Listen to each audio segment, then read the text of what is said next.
की आज संपूर्ण देशामध्ये ज्याप्रमाणे मोदीजींची लाट आहे त्याचप्रमाणे 2014 पासून ही लाटेमध्ये सातत्य आहे आणि त्याचाच पुरावा म्हणजे आज बिहारमध्ये सुद्धा मोठ्या संख्येनं आपले NDAचे उमेदवार निवडून आलेले आहेत।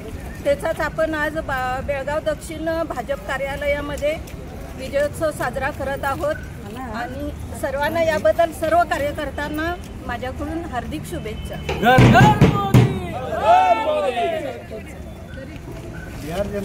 आज बिहारमध्ये झालेल्या विधानसभा निवडणुकीत NDA जवळपास 200चा आकडा पार केलेला आहे। याबद्दल आपल्या भारत देशाचे सन्माननीय पंतप्रधान श्री नरेंद्र मोदीजींचा आम्ही भारतीय जनता पार्टी बेळगाव दक्षिणच्या वतीनं आभार मानतो व आज हा विजयोत्सव आमचे बेळगावचे माननीय आमदार श्री अभय पाटील साहेबांच्या नेतृत्वाखाली करत आहे।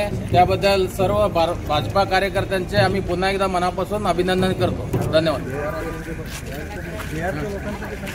ಇವತ್ತು ಭಾರತೀಯ ಜನತಾ ಪಾರ್ಟಿ ದಕ್ಷಿಣ ವತಿಯಿಂದ ಇವತ್ತು ಬಿಹಾರದ ಏನು ಫಲಿತಾಂಶ ಬರುತ್ತಿತ್ತು ಅದು ಬಹಳಷ್ಟು ಮೋದಿಜಿಯವರ ಒಂದು 14 ವರ್ಷ ಏನಿದೆ ಅದರದ್ದು ಒಂದು ಯಶ ಅಂದ್ರೆ ತಪ್ಪಾಗಂಗಿಲ್ಲ। ಹಾಗಾಗಿ ಬೆಳಗಾವಿ ದಕ್ಷಿಣ ಗಮ್ಯ ಶಾಸಕರಾದ ಅಭಯಜಿ ಪಾಟೀಲ್ ಸಾಹೇಬರ ಒಂದು ನೇತೃತ್ವದಲ್ಲಿ ದಕ್ಷಿಣದಲ್ಲಿ ಒಂದು ವಿಜಯೋತ್ಸವವನ್ನು ದಕ್ಷಿಣದ ಸಮಸ್ತ ಕಾರ್ಯಕರ್ತರ ವತಿಯಿಂದ ನಾವು ಬಿಹಾರದ ಜನತೆಗೆ ಒಂದು ಧನ್ಯವಾದ ಮತ್ತು ಕೃತಜ್ಞತೆ ಕಳಿಸ್ತೇವೆ।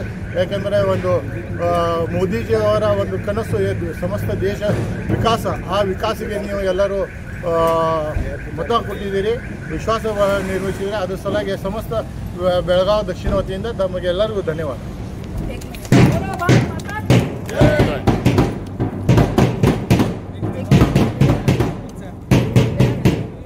बेळगाव दक्षिणमध्ये मार्गदर्शन आपण अभय पाटील आमदार साहेबांच्या मार्गदर्शनाखाली हा विजयोत्सव साजरा करत आहोत।